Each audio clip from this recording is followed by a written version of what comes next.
In this section, we are going to refactor our Java code, CSS, and HTML.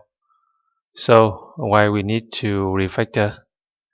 You know, over the time, our code base gets bigger and more complex.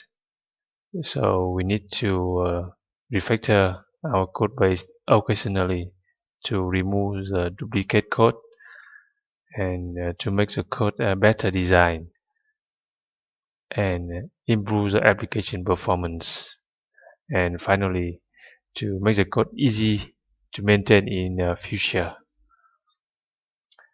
So during the development process of a software project, we should occasionally refactor the code base after some time. Let's understand the problems with our existing Java code. First, we use the entity manager factory and entity manager inefficiently.